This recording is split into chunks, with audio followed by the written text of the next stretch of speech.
Un saludo de paz y bien para todos. Soy Fabián Ramos Zambrano y hoy vamos a hablar sobre el magisterio de la iglesia, o vamos a decirlo de una manera tal vez más coloquial. Vamos a hablar hoy sobre la recta interpretación de las escrituras.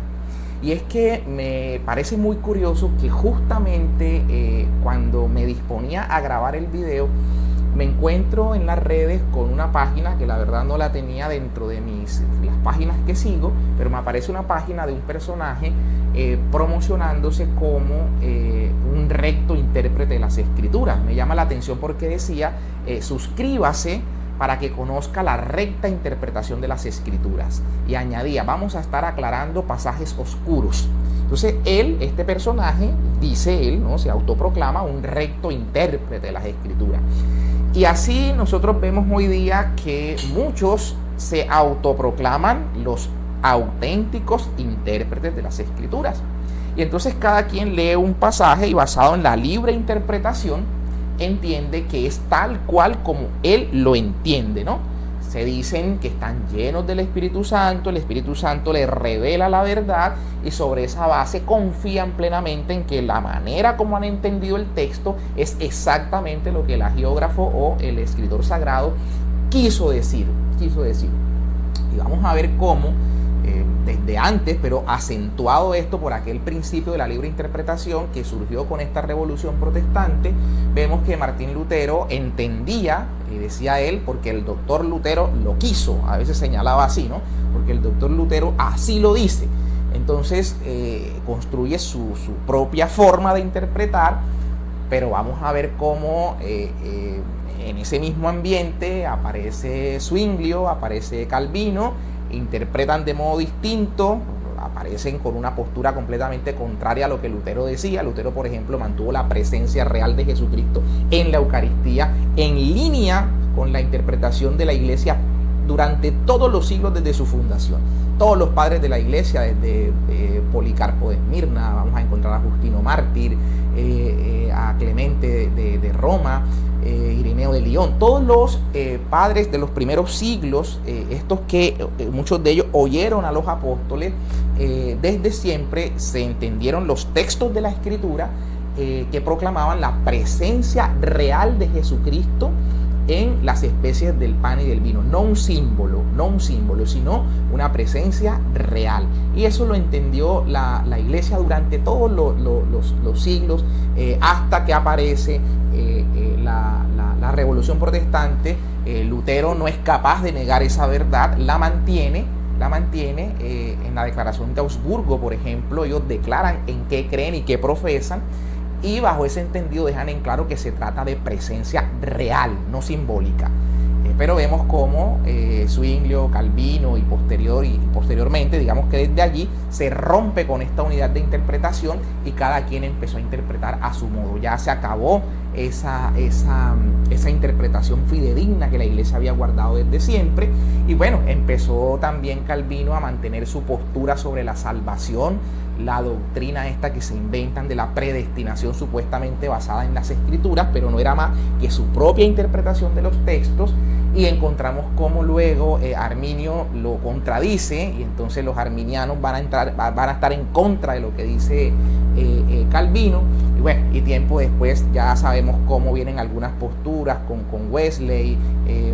Lo encontramos también los pentecostales que se mantuvieron en la Trinidad, pero aparecen luego los pentecostales unicitarios reprobando la Trinidad porque interpretan las Escrituras de su propia cuenta, ¿no? A su propia manera, y se entiende cada uno inspirado por el Espíritu Santo. Cada uno está inspirado por el Espíritu Santo. Pero qué curioso, el Espíritu Santo suscitando interpretaciones, no digo distintas, sino contradictorias unas de otras, ¿no? Aparecen los adventistas del séptimo día y ya entonces echan por tierra el tema del día del Señor el domingo, que es el sábado, que hay que guardar el reposo, y empieza todo esto cada quien a interpretar a su modo. Aparecen los testigos de Jehová con Russell y van a establecer, y de hecho nacieron interpretando las Escrituras, ¿no? Recordemos que se empezaron llamando los estudiantes de la Biblia, y estos estudiantes de la Biblia terminaron desembocando en una interpretación según la cual Jesús no es Dios. O sea, volvieron al arrianismo que la iglesia había condenado en el año 325. Lo que quiero señalar con esto, que era simplemente una especie de introducción, era ver cómo la causa de todas estas divisiones termina siendo justamente la interpretación privada. Para esto lo que quiero, antes de llegar allí con los textos bíblicos, yo lo que quiero señalar es que debe haber un criterio de autoridad en la iglesia para que podamos entender que justamente el Señor ha dejado en su iglesia, que como le dice Pablo a Timoteo, la iglesia es la columna y base de la verdad. Y uno dice, no, es que aquí nosotros nos basamos solo en lo que está en la Biblia. No, usted no se está basando en la Biblia, usted se está basando en la interpretación propia de las Escrituras, que eso es cosa distinta, ¿no? Es cosa distinta, porque todos las denominaciones cristianas, bueno, tal vez con excepción un poco de la Iglesia de Jesucristo, de los santos de los últimos días, llamados los mormones, por la revelación que supuestamente tuvo Smith, tienen su propio libro, ¿no? El libro del Mormón, tienen su propio libro. Pero del resto, todos manejamos las mismas Sagradas Escrituras, Antiguo y Nuevo Testamento, y no vamos a entrar aquí en debate sobre los libros deuterocanónicos, a los cuales me referí en el video sobre la formación de la Biblia. Ahí está ese punto. Pero acá simplemente lo que quiero señalar es eso, cómo de la misma Biblia, del mismo pasaje bíblico, empiezan a haber interpretaciones. Unos creen en el rapto, por ejemplo. Y esos que creen en el rapto, algunos se llaman milenaristas, otros se llaman postmilenaristas, otros se llaman premilenaristas, y todos tienen una interpretación distinta de ese pasaje del rapto, que habría que preguntarse cuándo nació y ver cómo esta idea fue revivida y digamos, popularizada justamente después de todo este caos de la división entre los cristianos.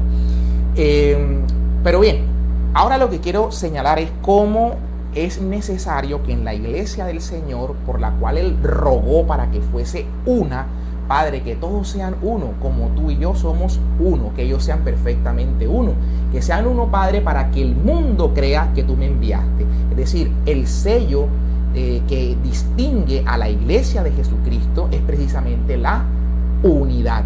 En la unidad seremos reconocidos de que se trata de la iglesia de Jesucristo el Señor. Por eso San Pablo, vamos a ver cómo le recomienda a los corintios, ¿no? Estén todos unidos en un mismo sentir y en un mismo criterio. He escuchado que hay divisiones entre ustedes, que unos se dicen que son de Cefas, otros que son de Apolo, otros que son de Pablo. Entonces eso es lo que hoy vemos, ¿no? Yo soy de Calvino, yo soy de Lutero, están los luteranos, los calvinistas, yo soy de Arminio, yo soy arminiano, y entonces yo soy de Wesley, entonces soy metodista, y todo está, pues sin contar a la señora Elena de White, sin contar a Russell y toda esta cantidad de fundadores de propias iglesias, que es lo que hoy sabemos que existe, ¿no? Jesús funda su iglesia y sobre esa base la iglesia empieza a caminar. Como dice, Él puso la semilla, y de esa semilla la iglesia fue creciendo un gran árbol con distintas ramas, ¿no? En algún momento de la historia alguien dijo, se corrompió el cristianismo, se corrompió la iglesia, y rompe una rama, la rama de Lutero, y esa rama empieza a crecer una nueva iglesia, pero no de la raíz. De esa rama empiezan a diversificarse otras y otras y otras. Pero la iglesia de Cristo, ese gran árbol que da los frutos que ha dado de santidad, de un Francisco de Asís,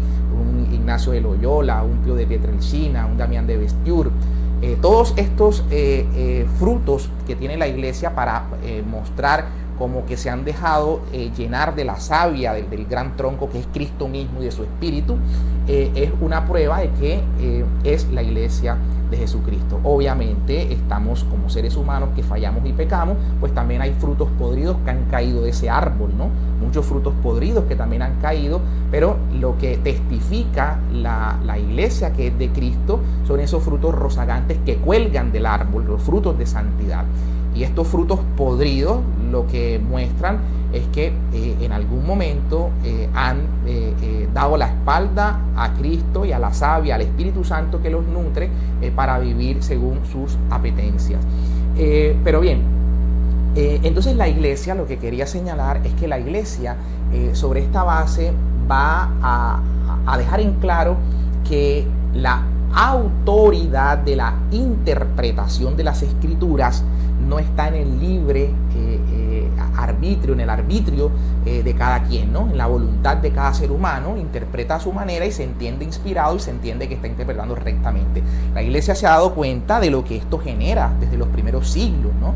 Cuando aparecen los primeros herejes, hablemos desde Arrio, ¿verdad? El arrianismo que tuvo que condenarse en el Concilio de Nicea, pero ya desde antes había suscitado el novacianismo, cuando se dio toda esta persecución violenta en la que luego se preguntaban si se debían o no admitir a los cristianos que habían renegado por la persecución, los que llamaban los lapsis, y aparece Novaciano con su doctrina de que no se debían aceptar a los lapsis. Entonces la Iglesia empieza a condenar a todos estos que empezaron a surgir con sus novedosas ideas, ¿no?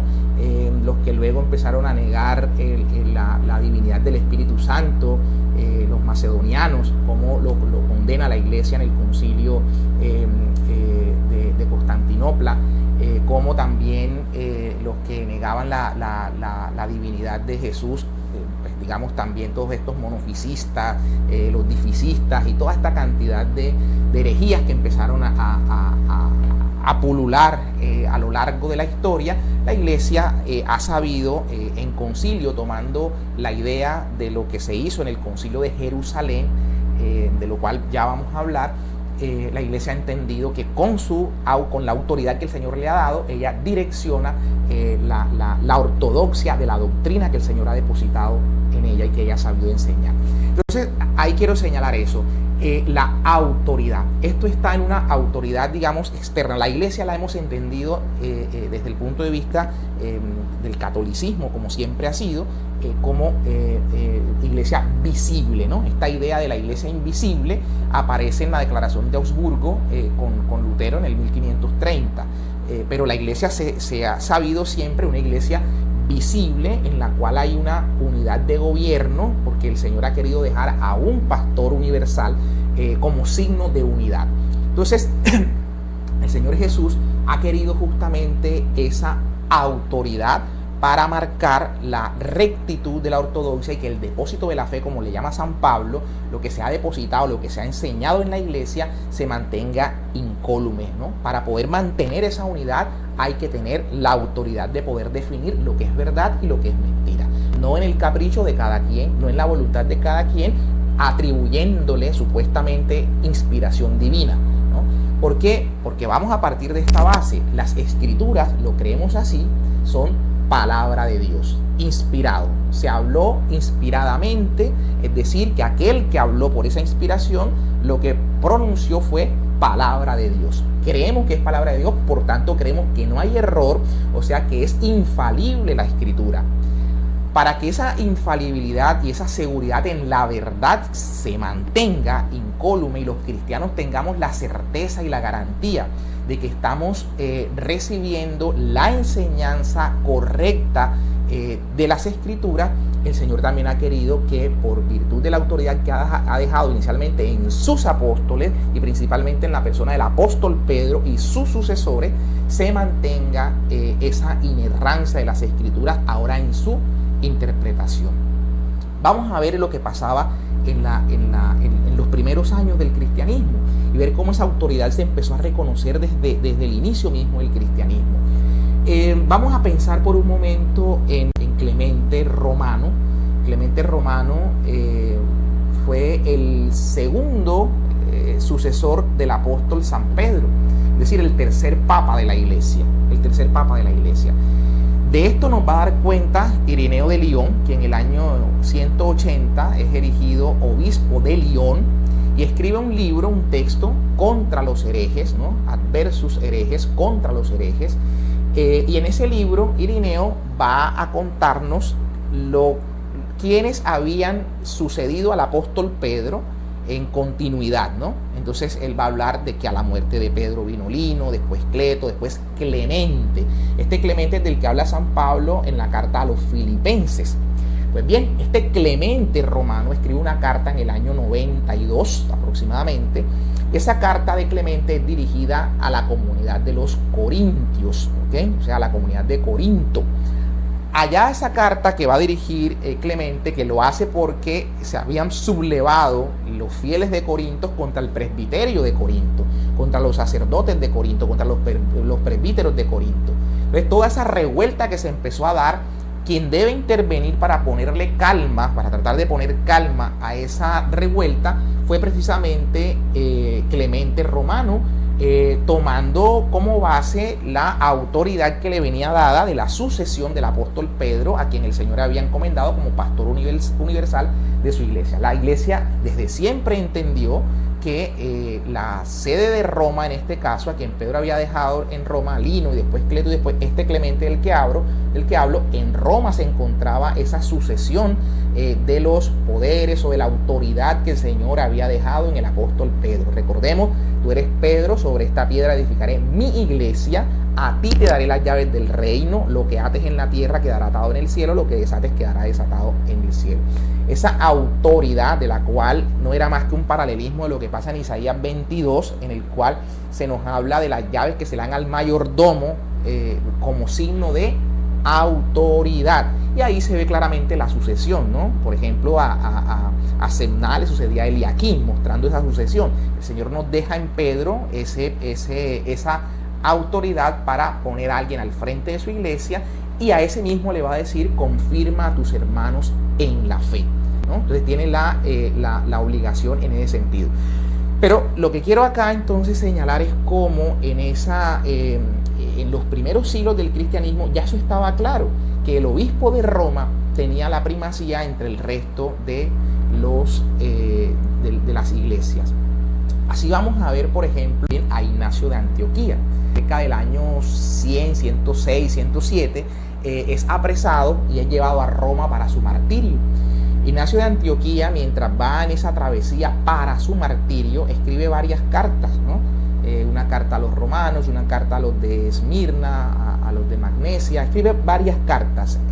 Dentro de una de esas cartas hay una frase muy bonita de Ignacio que nos deja ver el talante de este hombre, que sabía que iba a ser echado a la fiera, a los leones, y decía que no se lo impidieran, se los decía a los de la comunidad de Roma, que cuando él llegara allá no le impidiesen, como decía él, ser molido por los leones, ¿no? Para así convertirse él en trigo molido que pudiera convertirse en un pan agradable, un pan puro para Dios. Ese fue el simbolismo que él manejó a puertas del martirio.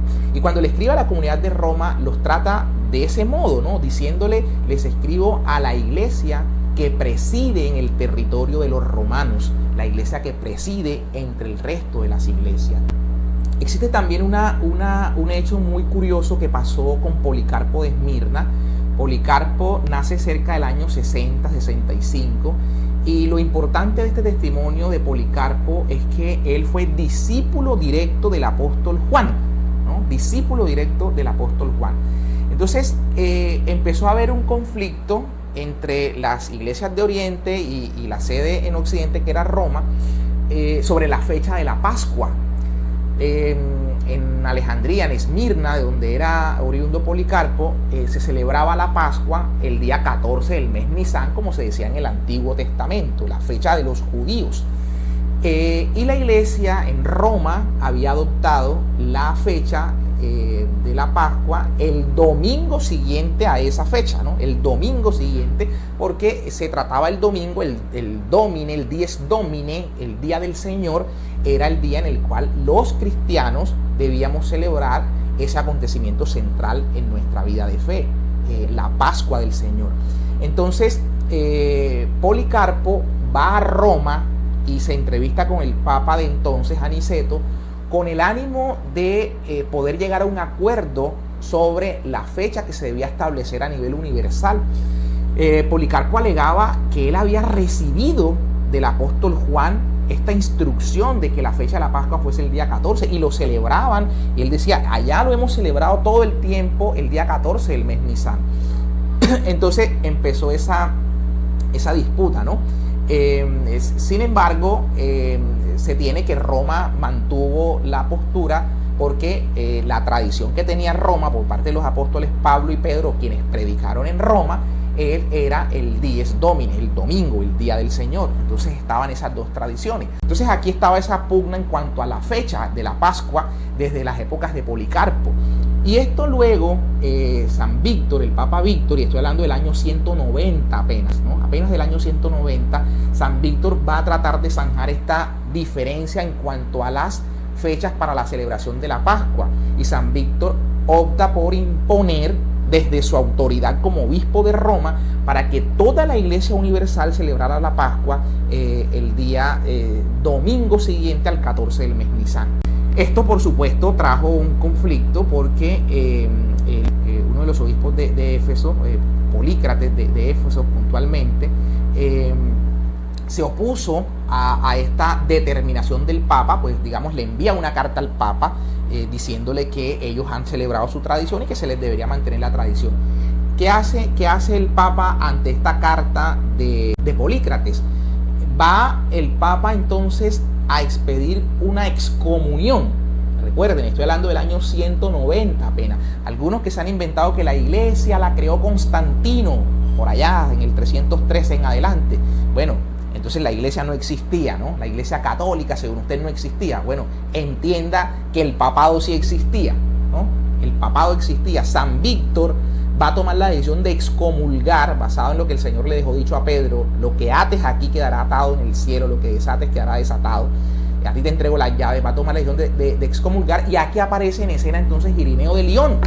Irineo de Lyon, que antes ya había estado en Roma, no en la época de San Víctor, sino incluso antes, en época del Papa Eleuterio, había estado Irineo de Lyon en Roma, y había Irineo, digamos, llevado una cuestión que estaba ocurriendo en ese momento en la iglesia de las Galias, de donde él va a ser obispo tiempo después de Lyon. En esa iglesia había una trifulca, digamos, entre el clero y demás, y va a llevar Irineo consulta para que el Papa diera su decisión, su opinión, y así se pudiese mantener, digamos, pudiese acatar la iglesia de las Galias lo que el Papa Eleuterio en ese momento determinara. Entonces, como la iglesia siempre estaban en conexión con Roma.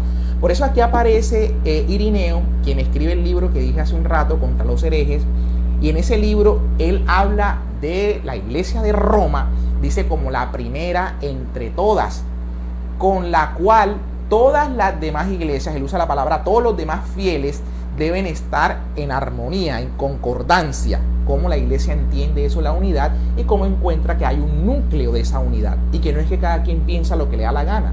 La iglesia de Jesucristo se mantiene en la unidad porque él ha dejado en sus apóstoles la autoridad, y luego en los sucesores de estos la autoridad, para que la verdad de la predicación del evangelio se mantenga incólume, se enseñe irrestrictamente, se enseñe sin error, y eso así entonces lo entendió Irineo de Lyon, y Irineo entra a mediar entre, repito, el Papa Víctor, que estaba intentando excomulgar a Polícrates de Éfeso, lo iba a excomulgar por una discusión tan tonta, me perdonan, pero así lo puede ver uno hoy, tan tonta como una fecha, ¿no? Como una fecha, perdón, pero para los cristianos, para mantener la unidad, el Papa de entonces estimaba que eso era relevante. Entra Irineo de Lyon y él media diciéndole al Papa que lo que es él en lo personal y la comunidad que él dirige, Irineo en Lyon, él celebrará como ha ordenado el Papa, va a celebrar la Pascua el día domingo después del mes Nisan, pero que el Papa reconsidere y que mantenga las dos tradiciones que se han tenido a lo largo del tiempo, ¿no? Que las mantenga. El Papa entonces reversa, a raíz de este consejo de San Irineo, de Lyon, reversa esta excomunión que se pensaba proferir contra los de Éfeso y las iglesias de Asia Menor, y no hay tal excomunión. Pero lo que quiero señalar allá, más que si excomunión o que no, es cómo efectivamente en Roma se entendía, en la sede de Roma se entendía que estaba el primado que el Señor había dejado en Pedro, y por esa razón la autoridad para la enseñanza recta de las Escrituras. Ahora bien, probado esto de que existe efectivamente autoridad, en este caso visiblemente en la sede en la cual, o en la silla que ocupa el obispo de Roma como sucesor legítimo del apóstol Pedro. De hecho, quiero empezar esto haciendo una cita de lo siguiente. Este libro es escrito por el Papa emérito Benedicto XVI, Joseph Ratzinger.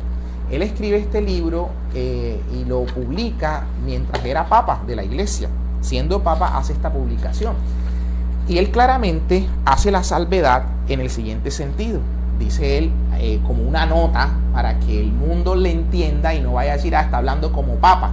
No, él dice lo siguiente: sin duda, no necesito decir expresamente que este libro no es en modo alguno un acto magisterial. No está actuando aquí en ejercicio del magisterio que él primeramente tiene en la iglesia. No está actuando en ejercicio del magisterio. Es un teólogo, es un académico, es un estudioso y está presentando un libro, unos textos desde su experiencia como académico, ¿no? Como teólogo. Esto quiere decir entonces que el magisterio de la iglesia se va a ejercer de manera ordinaria y de manera extraordinaria. Ordinaria en la predicación y la enseñanza de los apóstoles, es decir, los sucesores de los apóstoles, que son los obispos. Los sucesores de los apóstoles, que son los obispos, van a ejercer el magisterio ordinario. La enseñanza que ellos hacen es su magisterio ordinario, siempre en comunión. Es necesario mantener la unidad en comunión con el obispo de Roma. Si los episcopos enseñan la doctrina en comunión con el obispo de Roma, están ejerciendo su magisterio ordinario, es decir, interpretando las escrituras de manera autorizada, en forma recta, en forma auténtica.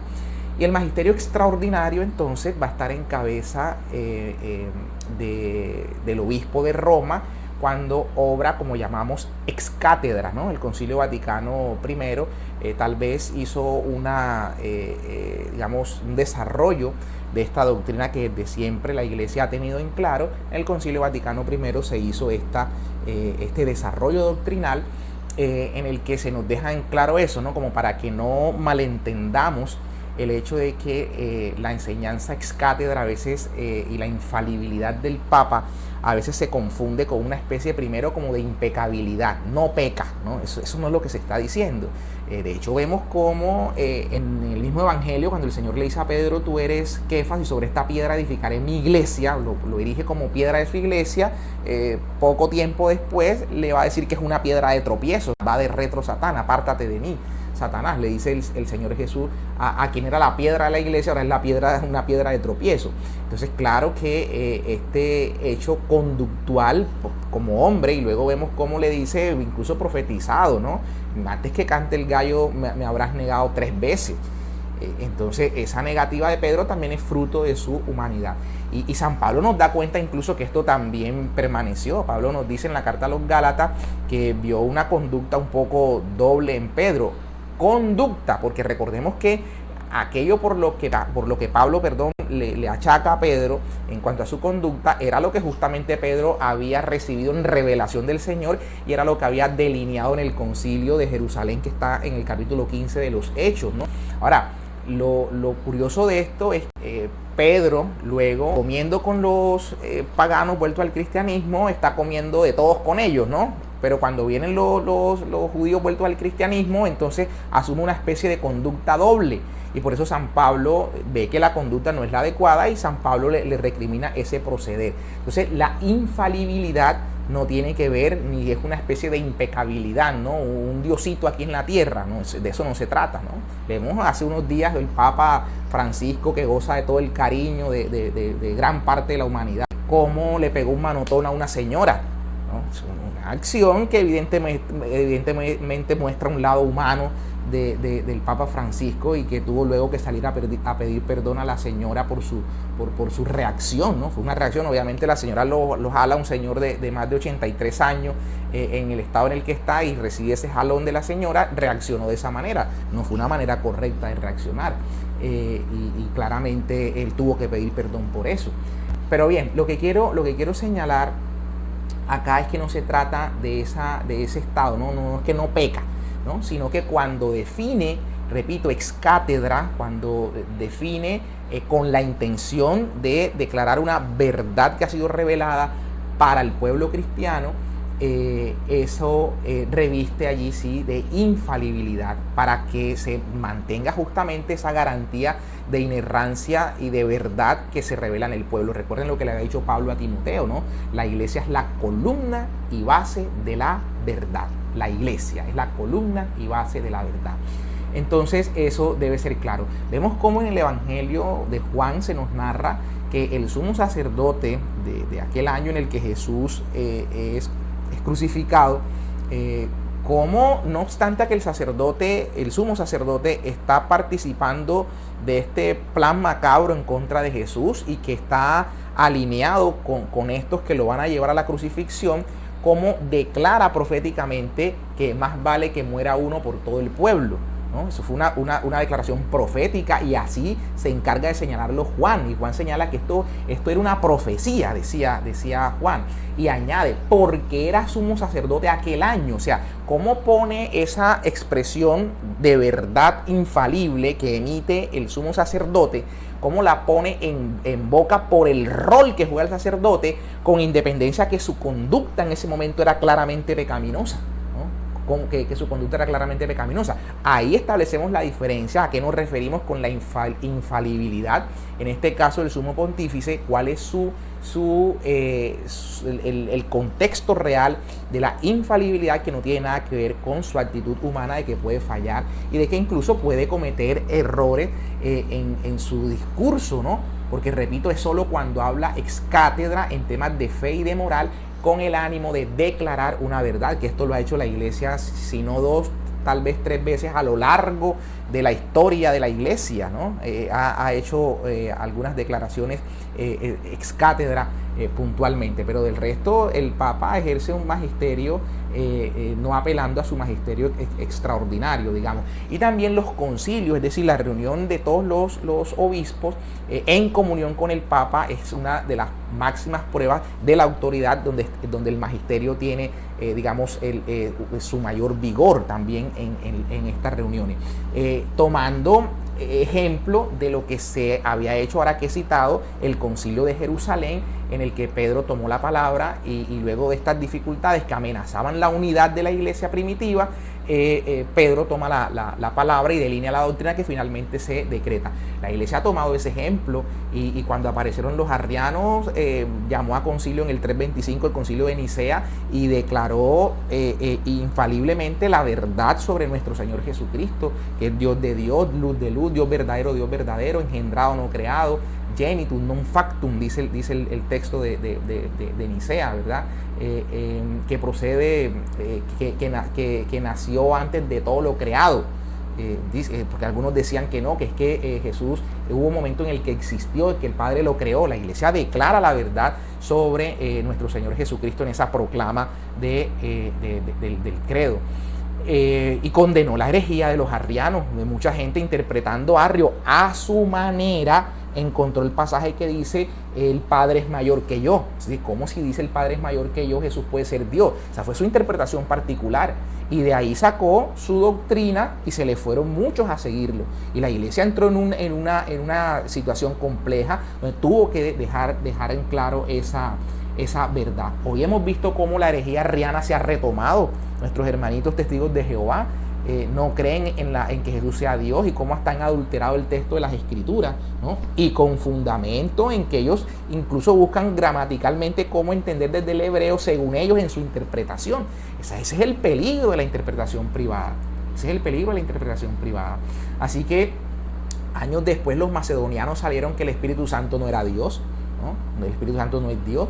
Y cómo entonces la iglesia tuvo que entrar a definir que, claro, es Señor y dador de vida, Dominum et vivificante, que procede del Padre y del Hijo, como el Apocalipsis dice, que se ve que del trono del Padre y del Cordero surge un río de agua viva. El Espíritu Santo procede del Padre y del Hijo. Eso lo declara la iglesia en el concilio de Constantinopla en el año 381 ante la herejía de los macedonianos. Y luego salieron unos diciendo que Jesucristo, sí, Él era Dios, pero es que la condición de Dios la recibió fue posteriormente. Entonces aparecen los llamados dificistas, los monofisistas, y empiezan una serie de herejías que empiezan a pulular. Y la iglesia tiene que entrar a definir y decir, no, Señor, Jesucristo es el Emmanuel, el Dios con nosotros. Y San Juan, cuando dice que el verbo estaba junto a Dios y era Dios y se hizo carne, jamás abandonó su condición de Dios. La hipóstasis, la naturaleza humana, la naturaleza divina de Jesús estaban en él, ¿no? Encarnado en el seno de María. Por eso la iglesia en ese concilio, llama al concilio de Éfeso en el 431, y ahí define la Theotokos, la madre de Dios. La madre, no para alabar y exaltar a María como algunos creen, no, para oponerse y condenar esa herejía que decía que Jesucristo en el vientre no era Dios, que él fue como niño, no era Dios, y que tiempo después que en él recibió la categoría de Dios o la condición divina. No, la iglesia tuvo que decir, no señor, Jesús nunca dejó de ser Dios ni en el seno de María. Por eso esa mujer, como usted la quiera llamar, esa mujer es la madre del Dios Hijo. La madre del Dios Hijo. Si usted cree que Jesús es Dios, no va a poder exigir que María sea la madre de Dios Hijo, ¿no? Porque en su seno habitó Dios Hijo, amamantó a Dios Hijo, crió a Dios Hijo, reconvino a Dios Hijo, estuvo con Dios Hijo, cargó a Dios Hijo, besó a Dios Hijo, le llenó de caricias a Dios Hijo. Es la madre de Dios Hijo. Y por eso le llamamos la Theotokos, porque allá en el concilio de Éfeso, frente a las herejías que circundaban en ese momento, la iglesia tuvo que proteger a los fieles para que siguiesen conservando la verdad incólume que el Señor había revelado en su iglesia, y la autoridad de la iglesia, columna y base de la verdad, su magisterio, tuvo que entrar a definir esta gran verdad. Es por eso que vemos cómo en el concilio de Jerusalén, de Hechos 15, cuando acaba esta proclama y se define cuál era la doctrina ortodoxa, los apóstoles y la iglesia dicen, nosotros, la iglesia, con el Espíritu Santo hemos definido, toman su definición, ¿verdad? Y hacen cartas y las envían a los hermanos por donde van pasando en la prédica. Pero es curioso el texto de la carta, ¿verdad? Porque claramente dice, algunos sin autorización nuestra los han estado perturbando, se refería a los judaizantes, sin autorización nuestra, es decir, estaban enseñando sin la autoridad de la iglesia. Ese es el magisterio. Enseñe, pero que quede claro que esa no es con la autoridad de la iglesia. No va la garantía de que es la columna y la base de la verdad la que está enseñando. Por eso Jesús decía, cuando algunos dicen, no, pero es que la Biblia dice, no se lo impidan, que alguien está haciendo milagros en el nombre de Jesús, sanando enfermos, expulsando demonios, no se lo impidan. La iglesia a nadie le impide que vaya y expulse demonios en el nombre de Jesús, pero la iglesia sí tiene que cuidar la doctrina.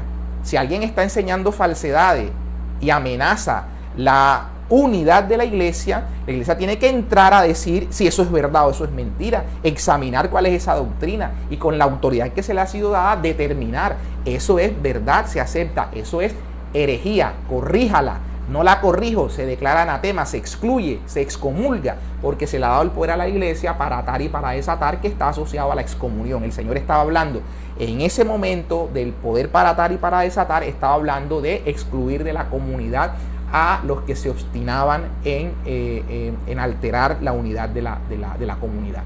Por eso decía, declaramos excomúlguese en términos de atar y de desatar. Entonces, eso debe quedar claro, que la iglesia tiene que cuidar y preservar la doctrina. Vemos entonces a lo largo de las escrituras muchos textos que nos corroboran esto. El mismo apóstol Pablo, con toda la autoridad que se le había sido dada, como el Señor le dice, apártame a Pablo y a Bernabé, tráiganmelo, porque los tengo reservados para una misión. O sea, como una revelación que el Señor le da a Pablo. Luego él, se dice que más o menos 14 años, imagínense cuánto tiempo Pablo predicando, dice que él fue a ver a las columnas de la iglesia, a Santiago, Pedro y Juan, y con qué ánimo va Pablo a hacer eso. Dice, para ver si el evangelio que le estaba predicando, no sea que lo haya estado predicando en vano, no sea que haya estado predicando cosas que no tienen el aval de la iglesia. Entonces eso es muy importante, Por eso Pablo pone y sitúa en el capítulo 15 de la carta a los Corintios, va a poner que el hecho de que al primero que se le apareció fue a Pedro, porque también quiere hablar del primado de Pedro, o sea, cómo él asocia que el apóstol está ligado a la resurrección, porque esa es la esencia de la predicación, ¿no? Si Cristo no resucitó, vana sería nuestra fe. La alegría de la fe y el motivo de la fe es la resurrección de nuestro Señor. Murió por nosotros y nos redimió, pero resucitó. resucitó. Entonces esa es la esencia, y al primero que se le aparece es a Pedro. Está señalando el primado de Pedro entre otros muchos textos que así no los corroboran, ¿no? Ya decía que está explicado en el video del papado, pero cuando Mateo también habla y hace la lista de los apóstoles, dice el primero de ellos Pedro, y no porque vaya a decir luego el segundo, el tercero, el cuarto, no, porque habla simplemente del primero y a los otros no los enumera para hablar del primado de San Pedro. El primado del apóstol Pedro, y Pablo lo liga a la resurrección. Él fue el primero y dice, y yo como un aborto el último de los apóstoles. Pero claramente está señalando ese criterio. Entonces él va a ver a las columnas de la iglesia para que le corroboren si lo que él estaba enseñando se adecua o no a la ortodoxia del evangelio. Miren lo que hace San Pablo. Y eso es lo que la iglesia claramente cuida, de que se esté enseñando en la unanimidad por el magisterio y la autoridad que ha sido dada. Por la autoridad que ha sido dada. Entonces los apóstoles, frente a la orden que el Señor les da, cuando en el Evangelio de Mateo el Señor le dice, vayan y prediquen por todo el mundo y que guarden lo que yo les he enseñado, Él está mandando a enseñar, no mandó a escribir, ¿no? Jesús no mandó a escribir cartas ni evangelio, nada. Él mandó a enseñar a los apóstoles, pero antes de decirle vayan, dice, toda autoridad me ha sido dada de lo alto. Entonces lo que está señalando es la autoridad que él ha recibido, y esa misma autoridad ahora la transmite a sus apóstoles para hablar de que lo que van a hacer lo van a hacer con la autoridad del Señor. Y los apóstoles asimismo van erigiendo en cada comunidad episcopos, es decir, los sucesores de los apóstoles, con esa autoridad. Por eso Pablo habla de la imposición de las manos a Timoteo y le dice a Timoteo que se cuiden en no imponer las manos ligeramente. Y le dice, y le habla de los episcopos y le da una serie de recomendaciones. Aquí viene un tema muy importante que tiene que ver justamente con los maestros en la comunidad. ¿Por qué? Porque San Juan tiene un pasaje que algunos también interpretando de un modo bastante peculiar, muy particular, dice, se fijan, aquí en la primera carta del apóstol Juan dice, ustedes no necesitan maestros porque tienen la unción, no necesitan maestros. No. San Juan, si vemos todo el contexto de lo que está diciendo San Juan, está hablando de lo que está pasando en la comunidad a la que él se está dirigiendo, y era que habían falsos maestros, a eso se está refiriendo, y dice que había muchos que estaban entre ellos, dice, estaban con nosotros, pero no eran de los nuestros, salieron de nosotros, mas no eran de los nuestros, ¿verdad? Entonces está hablando allí de los que pertenecían a la comunidad, a la iglesia, se salieron de la iglesia y se fueron a enseñar otras cosas.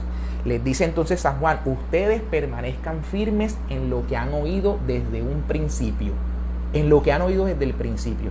¿Qué hemos oído, por ejemplo, nosotros hoy desde el principio? Que la Eucaristía que celebraban los discípulos, los primeros cristianos, siempre creyeron que se trata del cuerpo y de la sangre de Jesús. Que Juan capítulo 6, donde el Señor dice, yo soy el pan vivo que ha bajado del cielo, el pan que yo daré será mi carne es verdadera comida, mi sangre es verdadera bebida, el que come mi carne y bebe mi sangre permanece en mí y yo en él. Esas palabras son asociadas a la Eucaristía cuando el Señor entrega su cuerpo y su sangre diciendo que ese pan, esto es mi cuerpo. Ni siquiera Lutero lo negó. Entonces, y Lutero no lo negó porque lo dijo con claridad. No hay ni siquiera uno de los primeros cristianos que haya negado eso. Decía, yo no lo puedo negar, ¿no? Eso ha venido desde siempre. Hoy se inventaron y popularizaron la idea de que no, de que es un símbolo, Decía el pastor que recién oí, Francis Chan, un ex pastor, porque se encontró con esta realidad, dijo, yo no sabía que durante 1500 años siempre se creyó que la Eucaristía era el cuerpo y la sangre de Cristo y era el centro de las reuniones de los cristianos. Y que luego de 1500 años, ahora es que se ha popularizado la idea de que era un símbolo y se ha cambiado el centro de las reuniones, que era Cristo, la Eucaristía, se ha cambiado por un hombre hablando desde un púlpito. Abandonó su púlpito y dejó de seguir predicando, porque entendió que eso se lo habían inventado y lo habían popularizado, es la palabra que él utiliza, después del siglo XVI. Entonces todas estas ideas, cuando empiezan a negar el sacerdocio, porque toman el verso de San Pedro que dice que todos somos sacerdotes, o el verso de Juan en el Apocalipsis, de que somos un linaje de sacerdotes, se olvidan que el pueblo hebreo también en Éxodo 19, claramente dice el Señor que ustedes son un pueblo de sacerdotes. Pero está hablando del sacerdocio común de los fieles, el común de los fieles. También el pueblo hebreo era un sacerdocio común. Ahora Cristo lo que hizo fue extender ese sacerdocio común a todas las naciones. Todos somos un linaje sacerdotal. Pero así como el pueblo hebreo, solo ellos eran pueblo sacerdotal, de entre ese pueblo sacerdotal escogió sacerdotes ministeriales. El Señor Jesucristo también, único sacerdote, escogió la noche de la cena antes de ser crucificado, que toma pan y vino, da la orden de que hagan esto en memoria mía, ofrezcan el pan y ofrezcan el vino, justamente a la manera de Melquisedec, ¿verdad? A la manera de Melquisedec, como dice la carta a los Hebreos y el Génesis y el Salmo, da esa orden. ¿A quién? A los discípulos que instituyen. ¿Y quiénes son los que ofrecen dones? Dice Hebreos 5, los sacerdotes están puestos justamente para ofrecer dones y sacrificios en favor de los pecados del pueblo. Cuando el Señor manda hacer eso, está instituyendo su nuevo sacerdocio. Por eso dice Melquisedec, la carta a los Hebreos, que cambiado el sacerdocio, no eliminado, cambiado el sacerdocio, necesariamente cambia la ley. Ahora la ley ya no es a la manera de Leví, sino que lo es a la manera de Melquisedec. Entonces, eso está claro, ¿no? Pero han tomado los versos, los han desvirtuado. Y claro, tengamos en cuenta el contexto en el que nace la Revolución Protestante. Nace en el contexto del humanismo renacentista, donde la igualdad se llevó a un grado tal que se estableció que no podía haber diferencia entre los hombres. ¿Cómo así que va a haber sacerdotes y laicos? ¿Cómo así que va a haber un papa más que los otros? Entonces empezaron a meter estas ideas terrenales del humanismo renacentista, importante, necesaria. En ese contexto la llevaron al plano religioso. Y ahí quisieron acabar con las cosas que el Señor había instituido verdaderamente y que sabemos que instituyó el Señor. Entonces, claro, como no vemos el contexto, simplemente apuntamos a lo que hoy se nos ha enseñado, pero no vemos toda la tradición que viene desde atrás y que la iglesia ha venido celebrando desde siempre y enseñando desde siempre, basados en esta unidad que quiere el Señor para su iglesia. Justamente en la carta, en el Evangelio de San Juan, vemos cómo el Señor ora por esa unidad. Padre, que sean uno como tú y yo somos uno, Padre, para que el mundo crea que tú me has enviado. La unidad es el signo, es la garantía de la iglesia del Señor. Será reconocida la iglesia del Señor porque es un instrumento de unidad de los cristianos. Pero cuando vemos estas divisiones, que yo creo una cosa y que yo soy de Calvino, y que yo soy de Lutero, que yo soy de Smith, que yo soy reformado, cuando empezamos a ver ese tipo de cosas, evidentemente lo que se muestra es que la unidad por la que el Señor oró no está garantizándose en este caso.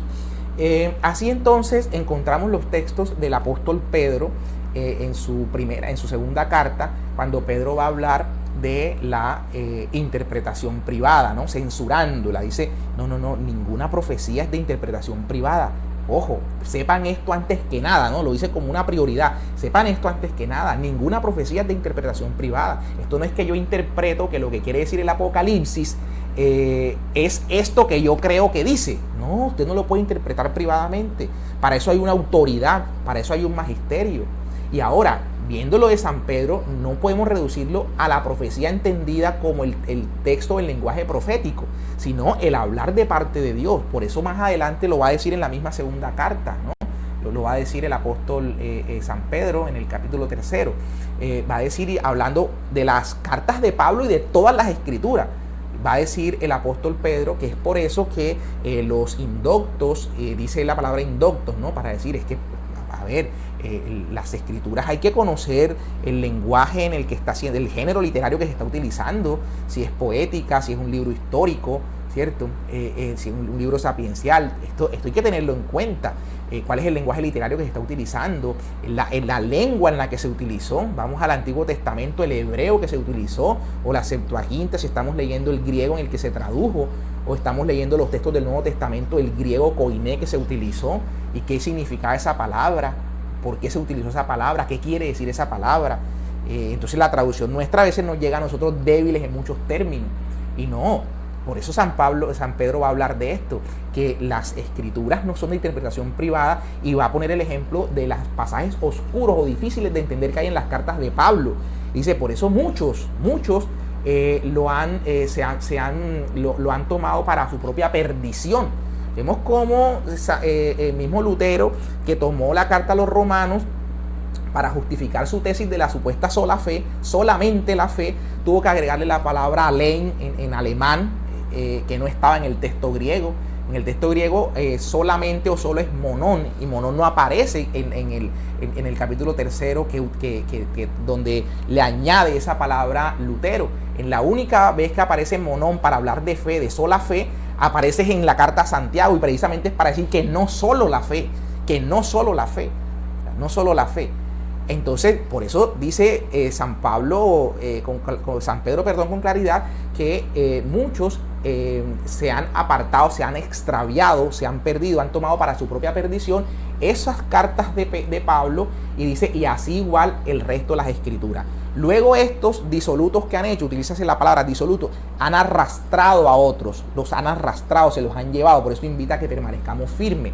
Y esto es lo que va a hacer entonces el apóstol San Juan, cuando dice que no se necesita maestro, cuando San Juan habla en su primera carta diciendo que permanezcan firmes, porque no se necesita maestro, ustedes han recibido la unción, es decir, ustedes ya han sido catequizados desde un principio.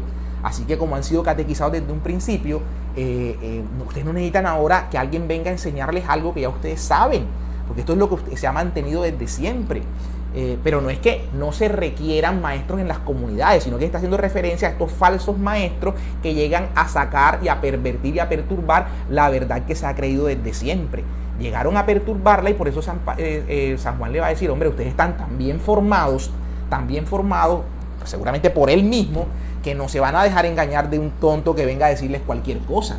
No se van a dejar engañar, ustedes no necesitan de maestros, ustedes tienen la unción ya que los va a mantener firmes en lo que ya se les ha enseñado. O sea, claro que necesitaron maestros, por supuesto que necesitaron maestros y que les enseñaron todo. Claro que sí. Por eso San Pablo, en su carta a los Corintios, en el capítulo 12, y en la carta a los Efesios, en el capítulo 4, lo mismo que Lucas, en el capítulo 13 de Hechos de los Apóstoles, van a hablar de los maestros en las comunidades, ¿verdad? Los maestros en las comunidades. Estos textos son claros al decir que las comunidades necesitaban los maestros. Claro, para que enseñaran la doctrina y se mantuviese la doctrina incólume y sin mancha, con la garantía de la inerrancia. Entonces vamos a ver al apóstol San Pablo, que va a pedirle a Timoteo, cuando él habla con Timoteo, aparte de decirle que la iglesia es la columna y la base de la verdad, y que en la iglesia, cuando lo dice en la carta a los Efesios luego, cuando dice que la iglesia es en donde se revela la multiforme sabiduría y la gracia de Dios, la multiforme sabiduría de Dios en la iglesia, y que es en la iglesia en donde a Dios se le da la gloria en Cristo Jesús, en la iglesia, ¿ya? A Él sea la gloria en la iglesia, no fuera de ella, la gloria en la iglesia. Entonces claramente San Pablo le va a hablar a Timoteo que las cosas que él ha enseñado, y sobre todo las que ha enseñado de viva voz, porque esto de la sola escritura no está en la escritura. En la escritura está todo lo contrario. La escritura dice que ella no es solo la fuente de autoridad, como algunos empezaron a inventarse después de la Revolución Protestante. La escritura dice que ella, o sea, la escritura y la parádosis, la tradición, que viene de paradomi, que es transmitir. Por eso en el derecho la tradición es un modo de adquirir la propiedad de las cosas, porque eso es la tradición, un modo de transmitir la fe. Entonces San Pablo hablaba que lo que él recibió, a su vez lo transmite. Por eso en la primera carta a los Corintios dice, yo recibí esta tradición del Señor, que la noche en que iba a ser entregado tomó pan. Esa tradición que lo cuenta Lucas claramente, vean que es con las mismas palabras de Pablo. Pablo dice, yo recibí esta tradición del Señor, y eso no se lo reveló el Señor, él lo recibió del Señor, porque viene de persona a persona, transmitida incólumemente, sin variación, y por eso él lo recibe como si fuera del primero, como si fuera del Señor. Eso es lo que está diciendo San Pablo, eso es la parádosis. Por eso también le va a decir a los Corintios, le dice, lo demás se los prescribiré cuando yo esté con ustedes. ¿Dónde está eso en la Biblia? Lo que San Pablo le prescribió a los Corintios cuando llegó sobre la Eucaristía. Él llegó y lo prescribió cuando llegó, de viva voz. Por eso le va a decir a los tesalonicenses, que es la segunda carta que él escribe, justamente la segunda a los tesalonicenses, le va a decir, guarden la parádosis, la tradición, lo que yo les he enseñado. Dice claramente, conserven esto que les he enseñado, tanto por carta, ya había mandado la primera carta, como lo que he enseñado de viva voz. ¿Dónde está lo que Pablo le enseñó de viva voz a los corintios? ¿Dónde está? Entonces es la autoridad con la que enseñó de viva voz la iglesia. Recuerden que Jesús decía, lo que ustedes los escuchan, a mí me escuchan. Por eso a San Pablo le va a decir el Señor, cuando San Pablo está persiguiendo a la iglesia, le dice: Saulo, Saulo, ¿por qué me persigue? Pablo está persiguiendo a la iglesia, no a Jesús. Pero claramente para Jesús, la iglesia, que es su cuerpo místico, es una persecución a él. Entonces, cuando la gente dice que la gran ramera, la iglesia, interpretando Apocalipsis 17, que la iglesia es la gran ramera, que si yo dijera, pero bueno, si estás interpretando, y ahí dice que es una gran ciudad, Roma o Jerusalén, o quien usted quiera, una gran ciudad, usted sale a decir que es la iglesia. La iglesia, porque la iglesia tiene la sede en Roma, entonces usted asocia iglesia con ciudad.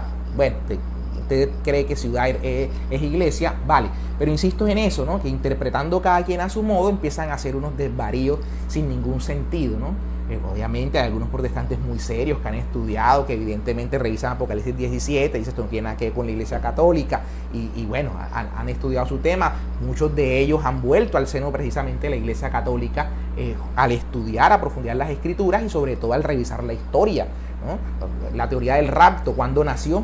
Empieza a hacerle un rastreo a la teoría del rapto, a la doctrina del rapto, cuándo nació y cuándo empezaron también a generar divisiones entre esa misma doctrina, los que creen que son el milenio que va a venir, entonces los mileniaristas, los que el rapto será los premileniaristas antes que venga el milenio, o los postmileniaristas después del milenio, etc. Perdón, todo ese tipo de situaciones las empiezan digamos a variar y a cambiar por la interpretación privada. Todo por la interpretación privada. ¿Por qué? Porque no hay autoridad, porque no se asume la autoridad del magisterio, en el cual el Señor dejó justamente esta garantía de que la inerrancia de las escrituras va a ser transmitida de la misma manera, ¿no? Inerrante, ¿no? Sin error, de modo claro para el pueblo, para garantizar la verdad entre los fieles. Y nos genera toda esta cantidad de disparidades que encontramos cada uno creyendo lo que a bien tiene. Como surgen los pentecostales, de ahí salen los unicitarios y los trinitarios, dicen: no, yo creo que Jesús, Padre, Hijo, eso es lo mismo, dicen uno. Los otros: no, es que hay división. ¿Dónde está en la Biblia la Trinidad? Lo declaró la iglesia. Usted puede decir: no, este verso donde el Espíritu, no, es que ahí no dice en ningún lado que el Espíritu Santo es Dios. Habla del Espíritu Santo de Dios. Pero si es el Espíritu de Dios, entonces es Dios. Esa es su conclusión, esa es su interpretación. Pero la Biblia textualmente no habla de Santísima Trinidad. La revelación que la iglesia recibió como columna y base de la verdad la llevó a declarar este dogma de la Santísima Trinidad. Y muchos lo creen hoy porque la iglesia así lo declaró. El canon bíblico, donde dice en la Biblia que son 27 los libros del Nuevo Testamento y no 28, 29 o 30, o que son 12 o que son 15. ¿Dónde dice eso en la Biblia? Eso lo declaró la iglesia con su autoridad. En los concilios, inicialmente lo preliminar lo hizo en el concilio de Roma en el 382, siendo Papa Damaso I, y declaraciones ya más formales en el concilio de Hipona el 393 y concilio de Cartago en el 397. Declaraciones formales, solemnes de la iglesia sobre el canon, luego de un discernimiento que hace la iglesia, columna y base de la verdad. Usted tiene la Biblia, 27 libros. Búsqueme en la Biblia donde dice que esos 27 libros son palabra de Dios, ¿no? ¿Dónde dice en la Biblia que cuando usted lee, por ejemplo, el libro del Evangelio de Mateo, y donde dice en el Evangelio de Mateo: esto que usted está leyendo aquí, este Evangelio lo reveló el Señor y esto es palabra de Dios y esto hay que creerlo, ¿no? ¿Y cómo se sabe que eso que revelaron, como hubo muchos apócrifos que decían ser palabra de Dios y se quedaron por fuera del catálogo? ¿Y quién los excluyó? La iglesia los excluyó. La iglesia los excluyó porque ella fue la que hizo ese discernimiento con la autoridad que el Señor le ha dado. Entonces he querido primero probar la autoridad que desde siempre se reconoció, para poder entender a la luz de estos textos bíblicos que el Señor, con la autoridad que él recibió del Padre, envió a los suyos y lo revistió no solo de la garantía del Espíritu Santo, sino que además les dejó esta autoridad en el seno de la iglesia para que la doctrina que se enseñase se mantuviese incólume, y que al ver entonces todas estas variaciones que se han estado haciendo después de la Revolución Protestante, después del siglo XVI, encontramos cómo eso ha venido alterando la unidad de la fe que el Señor ha querido en su iglesia y la unidad por la cual el Señor ha rogado y sin la cual el mundo no va a creer. Padre, que todos sean uno para que el mundo crea. Con esto cerramos y bueno, hasta una nueva ocasión, que esto no sea simplemente para adquirir conocimientos, fundamentos, conocer un texto bíblico, sino que esto nos lleve a amar verdaderamente las escrituras. La iglesia tiene, después del Concilio Vaticano, en el Concilio Vaticano II, la iglesia expidió una serie de documentos, dentro de ellos 4 constituciones. Aquí en este librito están precisamente todos los documentos del Concilio Vaticano II. 4 constituciones, una sobre la liturgia, la Sacrosanctum Concilium, otra sobre la iglesia, que es la Lumen Gentium, otra constitución que se llama Constitución Pastoral, Gaudium et Spes, o sea, gozos y esperanzas, y la que quiero señalar, que es la Dei Verbum, palabra de Dios sobre la revelación divina, cómo esta constitución nos dice, primero nos invita a escudriñar las escrituras, pero sobre todo a los que en la iglesia tienen el ministerio de la palabra legítimamente, ¿no? Los que son catequistas, por ejemplo, los que se dedican a la prédica, la iglesia los exhorta a estudiar a profundidad las escrituras, para no ser precisamente, digamos, predicadores vacíos, utiliza esa palabra la iglesia. Y eso es importante porque a veces estamos llenos de eso, ¿verdad? De creer que un texto bíblico que nos aprendemos de memoria y otro texto bíblico que nos aprendemos de memoria y empezar a repetirlos sin ninguna consistencia ni estudio sistemático de una hermenéutica ajustada, ni una exégesis como corresponde el texto, aplicando el método que la iglesia recomienda, que es el método histórico crítico, sino repitiendo versículos. Es como se han venido creando esta serie de divisiones, ¿no? Porque cada quien toma un texto, lo lee, lo interpreta como cree, piensa que esa es la verdad, porque así le place, así le parece en su interpretación privada, dice que tiene el Espíritu Santo y que el Espíritu Santo fue el que le iluminó, y monta entonces una iglesia, dice él, un sitio donde se reúne con otro. Claro, se va a compartir la palabra de Dios, bien, se comparte la palabra de Dios, se ora un rato entre las personas, pero la plenitud de la fe no está allí. La plenitud de la fe está en el seno de la iglesia, y es la razón por la cual muchos pastores protestantes, por ejemplo, después de empezar a revisar la historia, como decía el cardenal Newman, un protestante, propiamente un anglicano, volviendo a revisar la historia y los padres de los primeros siglos, vuelve al seno de la iglesia. Tiene este libro maravilloso del cardenal Newman sobre la iglesia precisamente, y acá tiene un texto muy bonito donde el cardenal Newman dice, conocer la historia es hacerse católico, conocer la historia. Y precisamente se trata de eso, de saber, como decía Juan, lo que han creído desde el principio. Y esto para poder participar, porque privarse del cuerpo y de la sangre del Señor, que es el momento más íntimo que podemos tener con Jesucristo, de que su cuerpo y su sangre, dice, el que come mi carne y bebe mi sangre, permanece en mí y yo en él. Esa intimidad con el Señor no la logramos en otra parte, sino comiendo la Santa Eucaristía, su cuerpo, su sangre. Y eso es lo que el Señor quiere que todos vivamos, que comamos todos en la misma mesa, su cuerpo y su sangre, en la misma mesa, todos como hijos. Y a eso apuntamos, y seguramente el Señor va a empezar, y ya lo está haciendo, por supuesto, como he dicho, tantos y tantos pastores que han vuelto al seno de la iglesia. Porque pongo este ejemplo porque, listo, de la iglesia salen, y cuando uno se pregunta quién salió de la iglesia, la mayoría son personas que nunca han estudiado su fe, que no se preocuparon por tener una experiencia personal con Cristo, ir a fondo a las escrituras, formarse, ¿no? Y bueno, en algún momento de sus vidas llegaron a una experiencia donde por algún tema emocional o lo que fuera, terminaron viviendo una experiencia que se respeta, que seguramente viven la fe, son buenas, muchas buenas personas con toda seguridad, pero no están viviendo la plenitud de la fe.